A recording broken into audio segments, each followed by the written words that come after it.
Glórias a Deus. Isaías 6, versículo 1 em diante, diz assim a palavra: No ano que morreu o rei Uzias, eu vi também ao Senhor assentado sobre um alto e sublime trono, e a cauda do seu manto enchia o templo. Serafins estavam por cima dele, cada um tinha 6 asas, com 2 cobriam os seus rostos, e com 2 cobriam os seus pés, e com 2 voavam, e clamavam uns aos outros, dizendo: Santo, Santo, Santo é o Senhor dos exércitos, toda a terra está cheia da sua glória. E os umbrais das portas se moveram à voz do que clamava, e a casa se encheu de fumaça. Então disse eu: ai de mim, porque estou perdido, porque eu sou um homem de lábios impuros, e habito no meio de um povo de impuros lábios. Os meus olhos viram o Rei, o Senhor dos exércitos.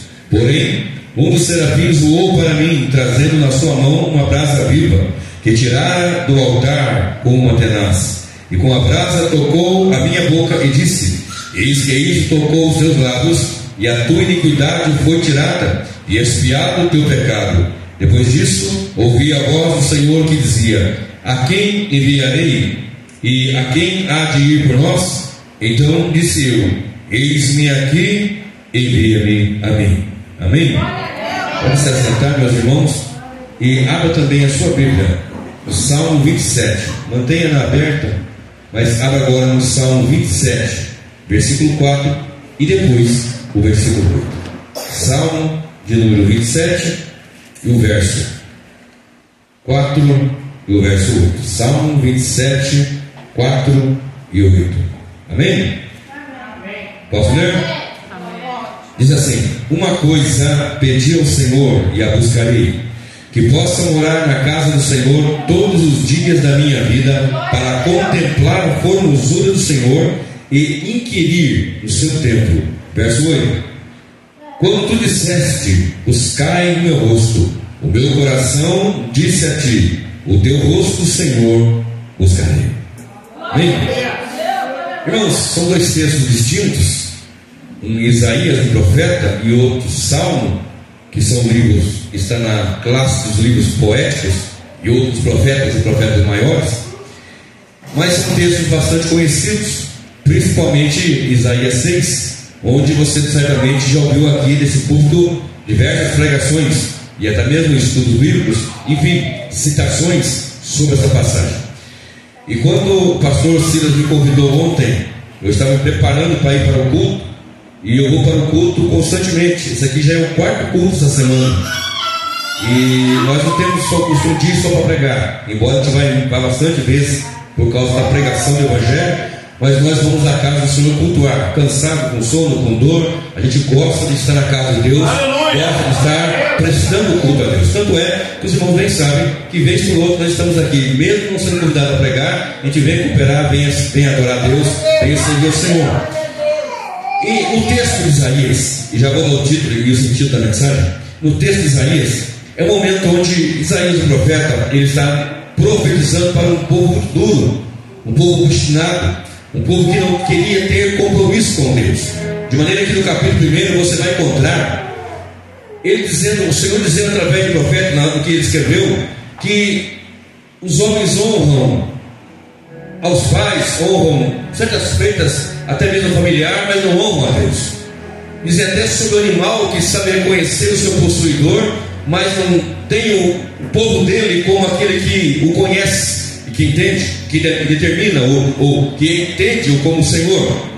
Você observa nas Escrituras Sagradas algumas passagens que falam muito forte sobre conhecer a Deus. Talvez mais conhecida esteja lá em Oséias 6, que diz: o meu povo foi destruído porque faltou conhecimento. E quando você lê esse texto, ou eu quando leio pelo menos, eu observo durante a história da igreja, tentaram destruir a igreja de várias maneiras. Tentaram com fúria, com a espada, tentaram com ideologias, e até hoje tentam.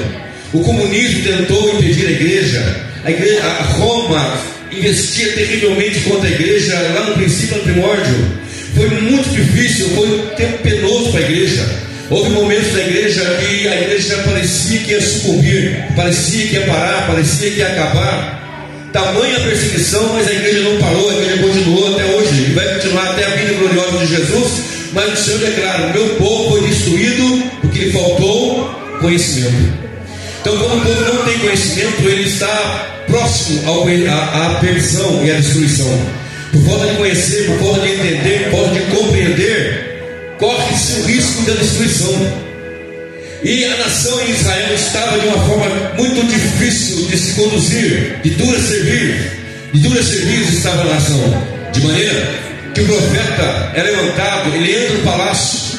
Isaías era um homem que tinha acesso ao palácio, ele era um estadista, ele podia entrar, profetizava para a nação, profetizava com o rei, falava com o rei, entrava, tinha comunhão com várias pessoas e de classe nobre também. De maneira que o texto nos diz: no ano em que morreu o rei Uzias, precisou que o rei Uzias morresse para ele ver o Senhor. Precisou talvez aquilo que ele segurasse, que se afirmasse, que se escorasse, deixasse de existir para ele contemplar mais de Deus. Precisou que alguma coisa grave acontecesse para que ele contemplasse o Senhor. O texto diz: no ano em que morreu o rei Uzias, eu vi o Senhor assentado no alto e sublime trono. E quando ele vê, ele contempla a glória de Deus, ele contempla a presença do Senhor, ele contempla a formosura de Deus. E o texto diz que ele contempla na glória, na eternidade, na sala do trono, de maneira que serafins, seres de brasas, voavam e tinham 6 asas. Com 2 voavam, com 2 cobriam o rosto e com 2 cobriam seus pés, e clamavam uns para os outros: Santo, Santo, Santo é o Senhor dos exércitos, toda a terra está cheia da sua glória. E quando Isaías contempla essa visão, no ano que morreu o rei Uzias, ele começa a sentir a sua miséria, começa a sentir a sua pequenez, começa a sentir o seu estado. Ele diz assim, que quando ele viu aquela cena, ele ficou tão atônito, que ele viu: ai de mim que vou perecendo, porque sou homem de impuros lábios e habito no meio de um povo também pecador, de lábios impuros, um povo tenebroso. Olha a situação que você se encontra ao contemplar a Deus. Quando o pecador, quando o homem, quando o pregador, quando a igreja, quando o irmão, a irmã, o obreiro contempla a formosura de Deus, contempla a presença de Deus, ele se enxerga. Porque enquanto o homem está olhando para si, ele não enxerga Deus, mas quando ele enxerga Deus, ele também se enxerga e vê que ele não é ninguém, mas Deus é tudo, e vê que ele é pecador, mas Deus é grande. E quando isso aconteceu, foi no ano em que morreu o rei Uzias. Talvez algum rei Uzias vai morrer aqui nesta noite para nós contemplarmos a Deus. E o título da mensagem é: contemplação do Senhor. Há resultados da contemplação de Deus. Quando Isaías contemplou a glória de Deus, ele viu que ele não era nada, ele viu que ele era um pecador, ele viu que ele era um miserável pecador, e disse ainda: ai de mim que vou perecendo, porque ele contemplou a formosura e a glória de Deus. E Deus então, por misericórdia, naquele momento, naquela dor, naquela visão, naquele vislumbre que ele teve, um dos serafins pega uma brasa, como a tenaz, um instrumento, e toca nos lábios dele e o purifica, e o torna puro. Escute bem isso: quando ele contemplou a Deus, alguma coisa gloriosa aconteceu com ele. Quando a igreja começa a contemplar a presença e a glória de Deus, as coisas começam a mudar, espiritualmente, ministerialmente, fisicamente, socialmente, tudo vai mudar. Quando nós pararmos de olhar para o nosso umbigo, quando pararmos de olhar para o outro e começarmos a olhar para ele, quando a igreja desejar mais do que ele é, do que aquilo que ele pode dar, as coisas vão mudar. Estamos vivendo os últimos momentos da igreja na face da terra. Em que igreja estamos encontrando? Uma igreja mimizenta, uma igreja fofoqueira, uma igreja dodóizinha, mas é o tempo de Deus levantar homens que olhem para ele, enxerguem a sua miséria e clamem a ele: toca-me, Senhor, purifica-me, Senhor, e envia-me a mim. Quando Deus tocar, Deus vai enviar. Quando Deus tocar, Deus vai levantar. Quando Deus tocar, quando eu contemplar, ele vai tocar. E se ele tocar, vai mudar a tua história, vai mudar a minha história, vai mudar a situação. É tempo de Deus mudar a nossa vida. Não é tempo de ficar acomodado, é tempo de levantar, é tempo de anunciar, é tempo de pregar. O pastor leu agora há pouco aqui um texto áudio da obra de missões, que é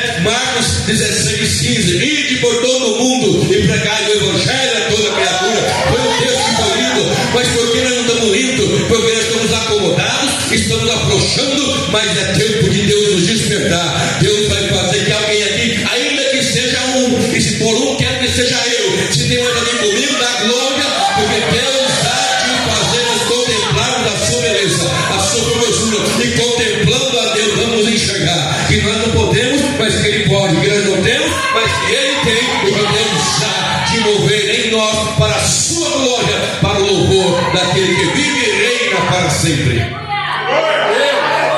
Então Isaías contempla, e ao contemplar, ele sente o peso da sua pequenez, da sua miséria.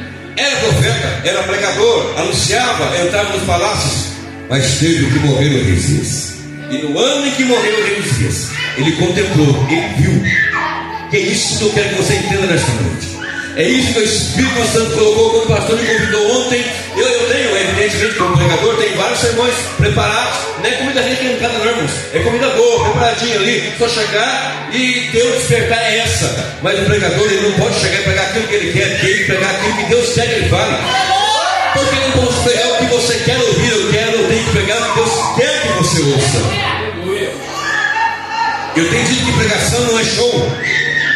Pregação não é fazer algo que vai amaciar e vai massagear o ego, não, absolutamente. Vocês já sabem, tenho pregado aqui algumas vezes nesse tempo, nesses meses. Pregar é anunciar, é proclamar.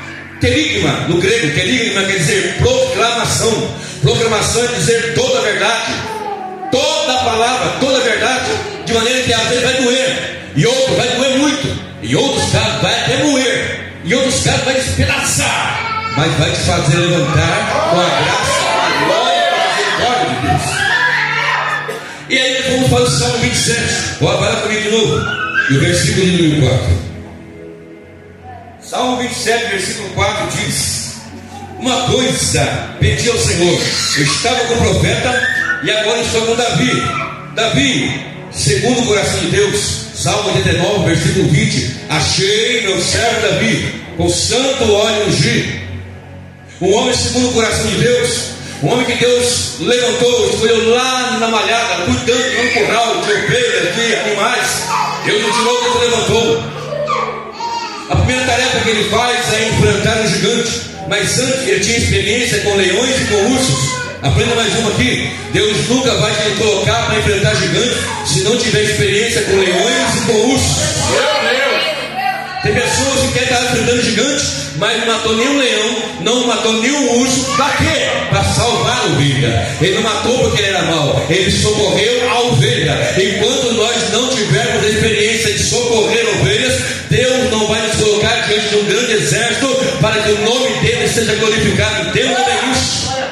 Deus não é um Deus que pula etapas. Deus não faz com isso acontecer. Ele coloca você para enfrentar um pequeno, um pouco maior, outro maior, e assim por diante. E assim vai acontecer na nossa vida. Para eu estar pregando aqui, eu já passei décadas estudando, meditando, preparando. E às vezes vem pregar e você não sabe, o pregador nunca sabe o que vai acontecer. A última mensagem que eu preguei aqui, o céu desceu, a igreja subiu, não sei o que aconteceu. E eu não sei o que vai acontecer hoje, mas eu tenho certeza, se daí para cá não vier nem um aleluia, nem um glória a Deus, não importa, mas daqui para aí vai tudo que Deus mandar eu falar. Aleluia! Quantos podem adorar a Deus, porque Ele é grande e poderoso para falar em nosso meio. Então agora chegamos em Davi, e Davi escreve no Salmo 27, versículo 4, uma coisa pedi a Deus. Olha só. E a buscarei. Ele pediu, e ele vai buscar isso. Diz o texto: uma coisa pedi a Deus, uma casa nova. Sim, sim, queridos. Uma coisa pedi a Deus, um carro zero. Uma coisa pedi a Deus, a cura. Uma coisa pedi a Deus, muito dinheiro, casamento abençoado, fartura, etc. Não. Uma coisa pedi ao Senhor, e eu vou buscar o que eu pedi. E o que é que pediu, Davi? Que eu possa morar na casa do Senhor todos os dias da minha vida. É agora que uma chave aqui. Para quê? Para contemplar a formosura do Senhor e aprender no seu templo, inquirir no seu templo. É isso que eu estou querendo. Eu quero contemplar a formosura do Senhor, a contemplação da presença É o que Davi desejava. Eu quero estar na casa de Deus, eu quero estar na casa do Senhor todos os dias da minha vida, para contemplar a formosura do Senhor.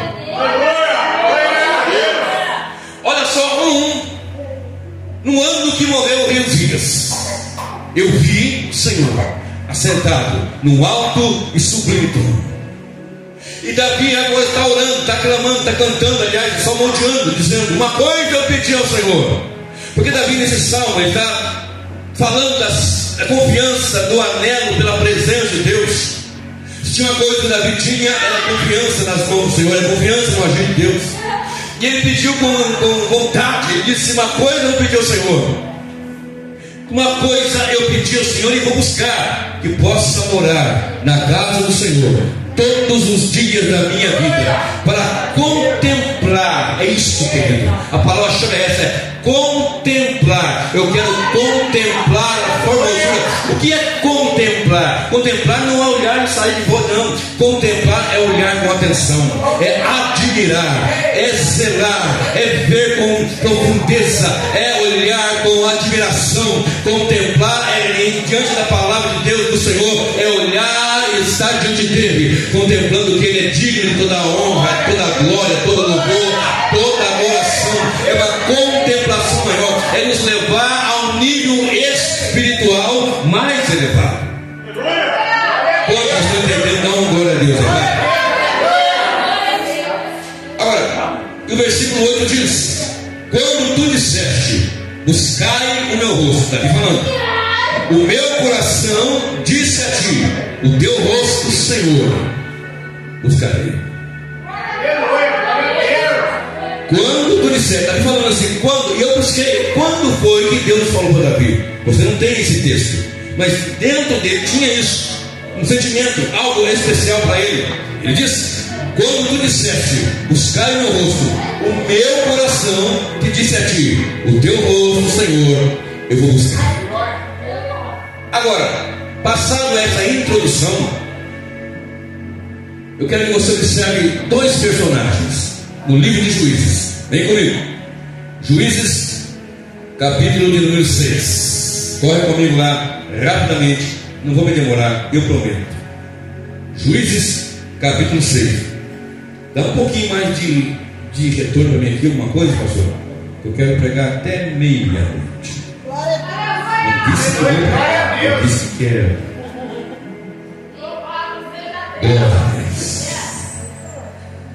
Juízes capítulo 6, verso 11, alguns versículos. Então o anjo do Senhor veio e assentou-se debaixo do carvalho que está em Ofra, que pertence a Joás, Elisrita, e Gideão, seu filho, estava malhando trigo no lagar para salvar dos midianitas. Então o anjo do Senhor lhe apareceu e lhe disse: o Senhor é contigo, homem valoroso. Mas Gideão lhe respondeu: ai, meu Senhor, se o Senhor é conosco, porque tudo isto nos sobreveio? E que é feito de todas as suas maravilhas que nossos pais nos contaram, dizendo: não nos fez o Senhor subir do Egito? Porém agora, Senhor, nos amparou e nos deu nas mãos dos midianitas. Então o Senhor olhou para ele e disse: vai nesta tua força e livrarás a Israel das mãos dos midianitas. Porventura não te enviei eu? O que está acontecendo aqui? O contexto é, nessa ocasião, a nação de Israel, no livro de Juízes, no período dos juízes, vivia uma situação de um ciclo vicioso, que eles pecavam, serviam outros deuses, Baal, etc. E Deus levantava alguém para os oprimir. E eles então clamavam ao Senhor, se arrependiam, Deus misericordioso, levantavam um juiz, livravam daquele opressor, e a nação seguia por um período. Mais à frente voltava a pecar, voltava a adorar outros deuses. Isso foi por um tempo. Levantou vários juízes, dentre eles um chamado Gideão. E Gideão, no texto, ele trabalhando trigo no lugar que era para pisar uvas, por causa dos midianitas. Os midianitas estavam acabando com tudo, tomavam o que eles tinham para comer, entravam no destruíam a lavoura, roubavam, saqueavam, e eles estavam ali afoitos. E Gideão, para proteger o pouco que tinha, ele pega o trigo que era para fazer na eira, ele deixa de ir na eira e vai até o lagar.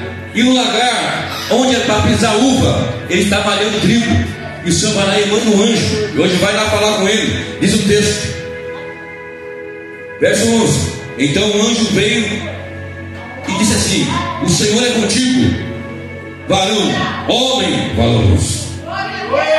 E Gideão fala assim: se o Senhor é conosco, ele nem falou comigo, ele assumiu a responsabilidade. Se o Senhor é conosco, por que tudo isso está acontecendo? Se o Senhor é conosco, por que essa luta? Olha para cá, não distrai não. Se o Senhor é conosco, por que está acontecendo essa situação? Se o Senhor é comigo, por causa do que então que está ocorrendo isso? Os midianitas vêm e destroem. E Deus usa e fala com ele: vai nessa tua força, porque em meio à adversidade ele não parou, em meio à adversidade ele não quis saber, em meio à peleja, à batalha, ele estava defendendo o que era seu. Olha para cá, defendendo o que é seu, ainda que a luta seja grande, ainda que o adversário seja terrível, ainda que a adversidade seja contra, a situação seja contrária, defenda o que é seu. E diz o texto que o anjo disse para ele: vai nessa tua força, não te enviei eu. Então fala para o anjo: olha, então espera aqui, não sai daqui não. E o anjo fala: vou esperar. Ele vai à sua casa, pega um cabrito, prepara alguma coisa, vem e oferece, traz um cabrito e faz uma oferta. E diz o texto que o anjo toca naquela rocha onde ele colocou a sua oferta, e ele sobe. Ele diz assim: eu vou morrer, eu vou morrer. E a palavra diz assim: não, você não vai morrer. Olha para cá, entenda isso. Quando você está diante do Senhor, lutando por aquilo que é seu, pelejando por aquilo que é seu, Deus vai enviar o anjo. E se você ver o anjo, você me apresenta, contemplar o Senhor, não se preocupe, você não vai morrer. Pergunte por que eu não vou morrer. Vai. Pergunte: por que eu não vou morrer se eu contemplar o Senhor? Vai. Porque você já morreu para o pecado e nasceu para Cristo. Contemplar a presença do Senhor, você pode adorar a Ele. Quando ele vê o anjo, ele pensa: eu vou morrer, mas o Senhor disse: você não vai morrer. E diz o texto que Deus começou a agir, começou a operar, começou a manifestar nele, começou a manifestar a sua glória nele, começou a operar nele. Não temas, verso 23, não morrerás, você não vai morrer. Por quê? Porque eu tenho um plano, tenho um projeto, tenho um propósito. Eu mostrei, deixei você contemplar, porque eu tenho um projeto. Verso de número 34 do capítulo 6. Então o Espírito do Senhor revestiu a Gideão, o qual tocou a trombeta, e os israelitas se juntaram após ele. Olha para cá, quando Deus fala com Gideão, Deus vê o anjo, espera aqui, foi lá, buscou um cabrito, fez alguma coisa, ofereceu uma pedra, o anjo tocou aquela fumaça, subiu, o fogo subiu, e ele subiu naquela fumaça, e diz o texto que ele achou que ia morrer, mas Deus disse: você não vai morrer, porque tem um plano. E tem mais uma coisa: o Senhor começou a operar em Gideão, e ele tocou a trombeta. O que acontece? Efeito daquilo que acontece quando você contempla a glória e a face de Deus. Você contempla a face de Deus, o Espírito de Deus começa a operar, o Espírito de Deus começa a agir. Quando você contemplar a Deus e não contemplar o homem, Deus vai começar a operar e vai te levantar e vai fazer com que você seja enviado para a glória do nome dele. O adversário vai ter que saber que você viu a face do Senhor. O inimigo vai ter que contemplar que você é aquele que contempla a Deus. E nesta noite, pela fé, nós estamos contemplando ao Senhor. E quando contemplamos ao Senhor, Ele diz: tu não vai morrer, porque eu tenho um plano, eu tenho um projeto. Quer dizer que o homem de Deus não morre? É claro que morre, mas só morre no tempo de Deus, só morre depois de executar aquilo que Deus mandou fazer. Enquanto aquilo que Deus tiver na sua vida não se cumprir, tu não morre, porque é Deus que comanda a vida, é Deus que é o Senhor, é Deus que reina, é Deus que opera. Quantos podem aplaudir a esse Deus que enviou o anjo onde foi a casa de Gideão? Aleluia, aleluia. Quando que morreu o rei Uzias? Eu não sei qual é o rei Uzias que vai morrer na sua vida hoje, mas vai ter que morrer hoje em nome de Jesus. Uma coisa pedi ao Senhor e a buscarei, que eu possa morar e contemplar.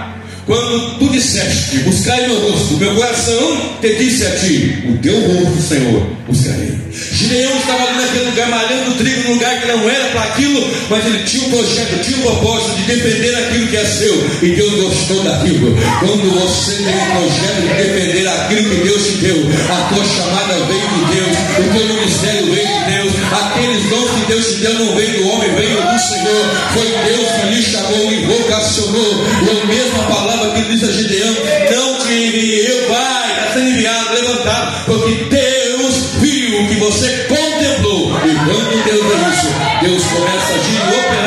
pelo seu Espírito Santo. Quando eu vou agora para outro capítulo, o capítulo 13, é a passagem da chamada de Sansão. Tem uma mulher, a Bíblia não fala o nome dela, mas o esposo dela se chama Manoá. Capítulo 13 agora de Juízes. Não vou ler para ganhar tempo. E diz o texto que o anjo veio e falou com aquela mulher em dado momento, e disse para ela que ela era estéril, porém o Senhor ia abrir a sua madre. E aquele que sairia ali era um nazireu, alguém separado, consagrado para o Senhor, para o ministério. E diz o texto que ela disse assim: tá bom, o que eu tenho que fazer? Você não vai comer comida imunda, não vai beber vinho, nem bebida forte. Você vai desde agora, desde a gravidez, fazer essa dieta de consagração. O menino que era nazireu, mas era por conceber, já ia fazer a dieta. Escute isso. Por causa do outro que vem depois de você, você se consagra. Está entendendo isso? Por causa daquilo que Deus vai colocar na sua vida, através de você, principalmente nós, pastores, pregadores, que fazemos a obra do Senhor, meu irmão. Por causa daquilo que vem depois de nós, por causa daquilo que nós vamos gerar, nós temos que nos consagrar agora. Não estou dizendo que eu voto do nazireu, não, querido. Estou dizendo que aqui há uma verdade, aqui há um ponto para nós entendermos. Por causa daquilo que vai vir depois de hoje, depois de agora, depois desse momento, nós vamos consagrar a nossa vida. Estamos vivendo um tempo onde a igreja não consagra mais, não busca mais, não ora mais como antes, mas por causa daquilo que Deus está fazendo, nós vamos consagrar. Sansão, que era nazireu, Sansão, que seria o outro juiz naquele ciclo que eu falei, mas a mulher de Manoá, a mãe de Sansão, já tinha que fazer essa dieta de consagração por causa do filho. Escute bem isso. E depois, logicamente, ele daria continuidade. Ela vai então, fala com o seu marido: olha, apareceu um anjo lá, um homem de Deus assim, assim, assado, e o seu aspecto era terrível. Então Manoá ora ao Senhor e fala: Senhor, eu quero ver esse homem de novo, manda ele de novo. E ela estava no campo, observe essa mulher, no campo, trabalhando. Eu já falei aqui nesse culto, Deus não escolhe desocupados. Escuta isso. Deus não escolhe desocupados. Meu Deus. Eu sei que não é fácil, no dia do curso tem que trabalhar, é difícil. Eu sei que às vezes aconteceu comigo, de congresso, tem que trabalhar. Eu sei, não é fácil. Não é fácil. Mas Deus não escolhe os ocupados. Guarda bem isso. E ela fala então com o seu marido, o marido ora: Senhor, manda esse homem de novo. Diz o texto que ele estava no campo e apareceu de novo o anjo. E ele vai, fala com o anjo, vai lá e fala com o marido: fica aqui, eu vou falar com o marido, mas vem. Olha aqui, ele chega e fala: o que tem que ser feito? Eu já falei para a sua mulher. Ele não ouviu a voz da mulher. Às vezes a gente quebra a cara porque não ouve a esposa. Tem esposa que fala demais, mas tem esposa que fala certo da presença de Deus. Tem mulher que fala mais que a boca, mas tem mulher que a boca de Deus para nós não estamos entendendo. Escuta essa, marido. Apanha um pouquinho aí porque é preciso. Desde aqui até aí, filho. Corta para todo lado, viu? Não escapa ninguém. Vou nem olhar para cá para não ficar ruim para mim. Escapa ninguém, querido. Muitos de nós homens sofremos porque não ouvimos as nossas esposas. Mas tem muita esposa que fala demais também, viu? Para todo mundo tem. E ele vai então, ouve a mulher e vai falar com o anjo. E hoje fala: já falei com a sua esposa, ela não vai comer comida imunda, não vai beber vinho, nem bebida forte, e o que vai sair dali do ventre dela vai ser para a glória de Deus, vai ser levantado ali alguém para a minha glória. Então ele pega de novo, vai lá e pega um cabrito, faz uma oferta e apresenta, e queima, e o anjo sobe. E aí aquele homem, Manoá, pensa: vamos morrer, nós vimos o Senhor, nós vamos morrer. E a mulher sábia, olha como é que ele era sábia. Ela disse: você acha, marido, que se fosse para a gente morrer, ele ia aparecer 2 vezes, falar do nosso filho, falar que eu ia engravidar, que ele ia ser juiz? Não, rapaz, deixa de ser, né? E falar: burro, não vou falar não, né? Você acha que quando eu morrer Deus ia falar com a gente? E eles contemplaram Deus, contemplaram o Senhor, e Deus levantou um juiz ali. Agora vai comigo para Juízes, perdão, para Números 6, eu estou fechando. Juízes, perdão, Números, capítulo 6. São textos e mais textos. Números, capítulo 6. verso 22 até o 25.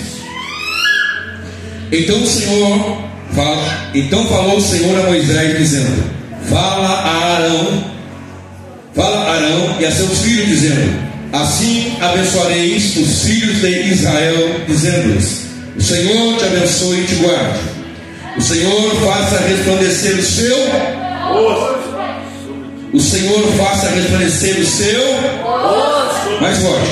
O Senhor faça resplandecer o seu rosto sobre ti e tenha misericórdia de ti. O Senhor sobre ti levante o seu rosto e te dê a paz. Aleluia! O que está acontecendo aqui, missionário?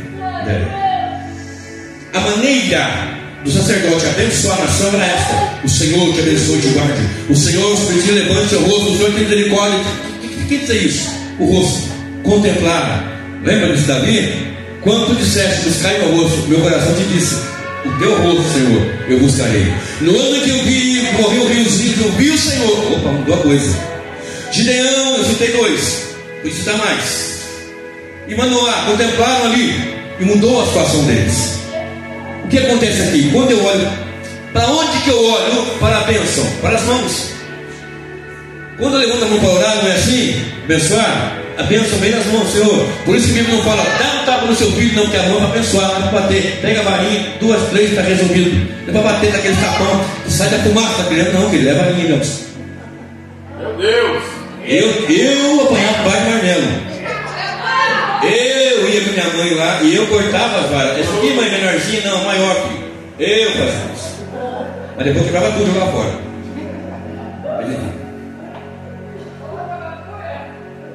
Para onde você olha para a bênção? Senhor, me dá.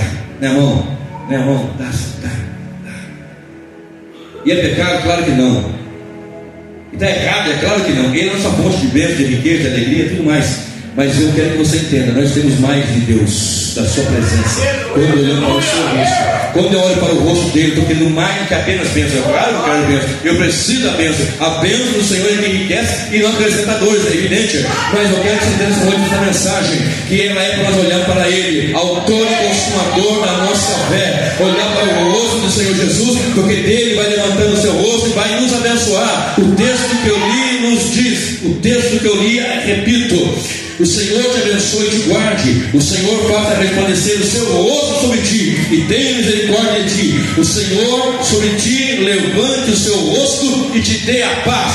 2 coisas aqui: misericórdia e paz. Bênçãos que vêm da face, do rosto do Senhor, de contemplar a sua grandeza. Misericórdia e paz. 2 coisas profundas aqui: misericórdia e paz. Manoá perguntou: qual é o nome dos todos? É o seu nome? Por que perguntas tanto pelo meu nome, visto que é maravilhoso? Aleluia!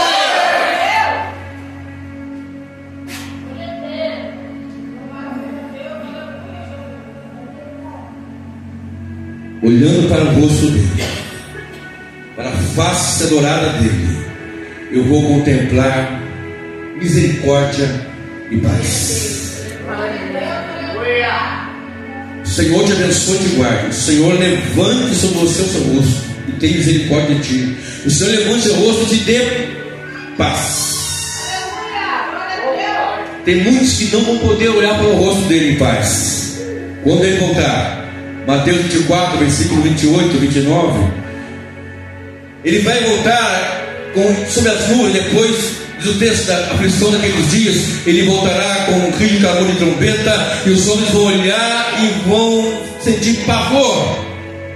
Apocalipse 6, versos 16, 17, 18. Diz o texto que eles vão ver o Senhor voltando, e quando ele voltar, eles vão dizer: montes, rochedos, escondam-nos daquele que está no trono e da ira do Cordeiro. Rochedos caiam sobre nós. Quantos de nós já vimos na televisão aquelas tragédias, principalmente em final de ano, começo do ano, que esbarranca, cai pedras, mata, coisa tenebrosa, terrível. Mas eles vão preferir isso de que olhar para a face do Senhor.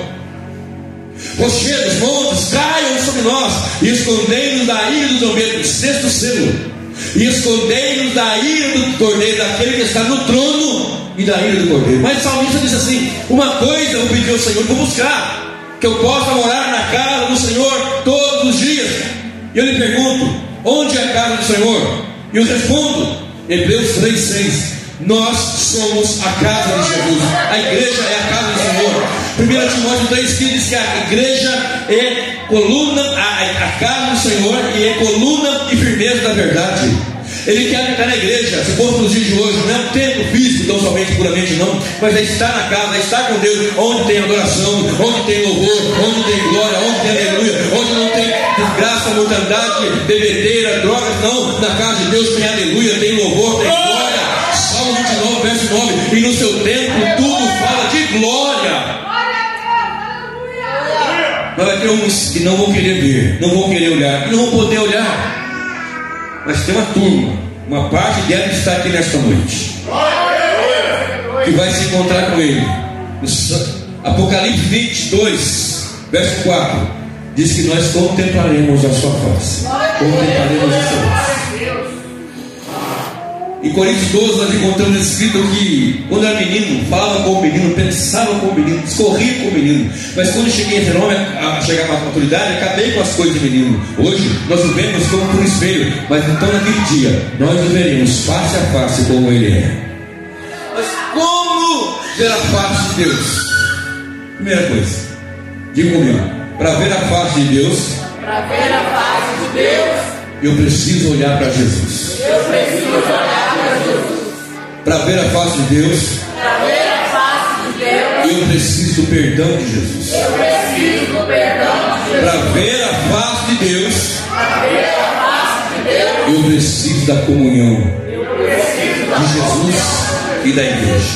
Fica de pé agora, vamos lá. Fica de pé.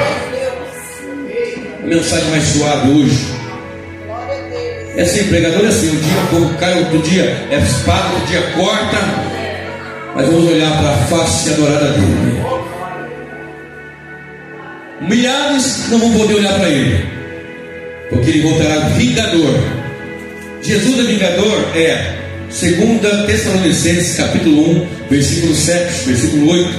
Diz que ele virá com labareda de fogo, tomando vingança daqueles que não conhecem a Deus e daqueles que desobedecem ao Evangelho. Homens quando gritavam, dizer: montes e rochedos caiam sobre nós. Mas a igreja lavada, redimida, que contempla o Senhor, que já morreu para o pecado, poderá olhar para ele e dizer: ele é o meu rei, ele é o meu Senhor, ele é o Salvador, ele é o Cordeiro de Deus que tira o pecado do mundo. É ele, é por ele e é para ele toda a honra, toda a glória e todo o louvor. Eu não sei, pergunta para o teu vizinho aí: qual é os dias que tem que morrer hoje? Pergunta aí. Qual é os dias que tem que morrer na sua vida, na sua casa, para contemplar, para ver a glória dele? Salmo 24, versículo 6 diz, Davi dizendo: esta é a geração daqueles que buscam a Deus, daqueles que buscam a tua face. Davi dizia, Salmo 24, verso 6. E esta geração, como é que está já? Observe, de 20 anos para cá o que tem acontecido. Quem é crente de 20 anos para cá, você pegou um tempo bem difícil. Quem tem mais tempo como eu, algumas décadas já, contemplou um tempo mais glorioso, e outros mais ainda. Mas agora por quê? Porque estamos chegando no fim da colheita, é fim do fim.